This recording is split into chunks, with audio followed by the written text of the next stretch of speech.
The Linker Network plan.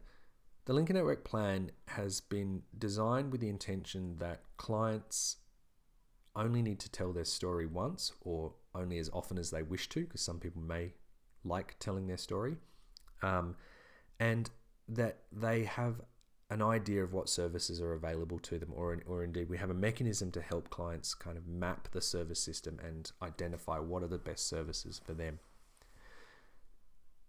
It's not the intention that every client or every family that accesses a service automatically needs to have a plan. You as a service provider working with your staff will need to think about and respond appropriately to the individual needs of clients in deciding when is it right, when is it a good time to use the plan.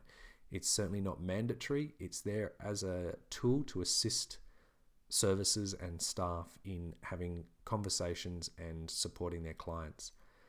Let's have a quick look at the plan. There's some information here that sort of helps to flesh out what I just talked about when might be the right time to use the plan, when would not be the right time to use the plan. The plan itself asks 4 quite straightforward questions. What is working for you right now? It's intended as a strengths-based approach to the work that we do. Sometimes a client is in crisis and it's not the right time to ask that question. We recognize that, and again, staff would use their own discretion in that situation. But equally so, sometimes people are so focused on their problems that they fail to see some of the areas where they're actually doing quite well. Question 2, of course, is where do you want to be?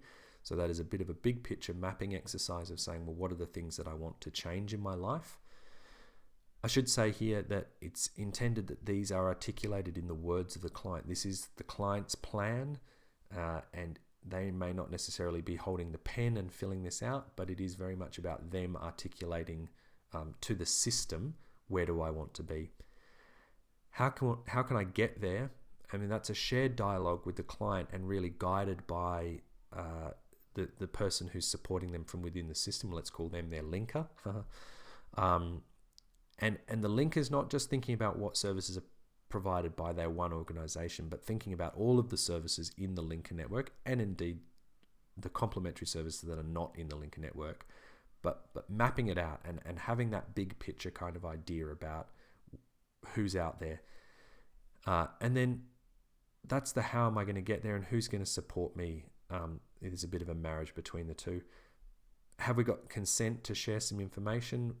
There is a consent form that goes together with this, or you may well use your organization's own consent form. And then lastly, what's the next step? Because we've mapped a whole bunch of things and we want to focus on, okay, what's going to happen tomorrow? What are we going to do next week? So that's the plan. It's quite simple on paper, but it's really come from this place of saying we have a tendency in the work that we do to become a little bit pigeonholed in our thinking. That idea that when you're a hammer, everything looks like a nail.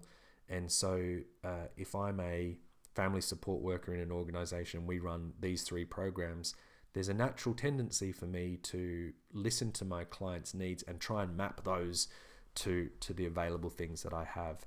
And this plan is hopefully a tool that will help broaden some of that thinking.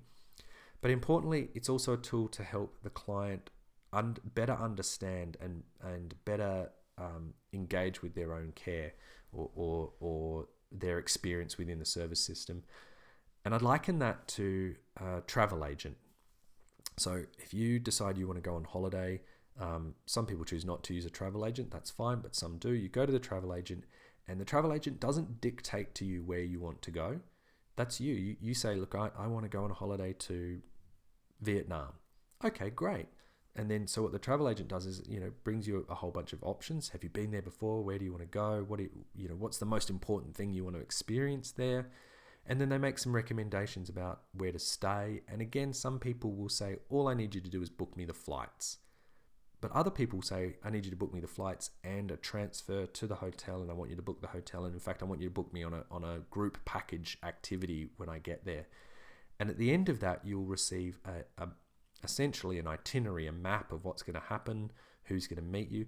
And that, for some people, gives you a level of confidence. It certainly gives you a level of understanding, removes some of those anxieties around uncertainty and the unexpected. And the other thing it does is when you actually get to Vietnam and something goes wrong, you get to one of the hotels and your booking has been cancelled, or there isn't a record, you've got something to refer to. You can go back to your real estate agent, you can call them, to your travel agent rather, you can call them up and say, hey, I'm here at the hotel, something's gone wrong, can you fix that for me? That similar experience, that the reason that we feel better when, and again, not all of us, because we all choose to engage with life and travel differently, but for some people, having that travel itinerary and knowing that there's an agent waiting in the background is a really, really powerful tool to improve their experience of that travel. And that's what the Lincoln Network Plan seeks to do.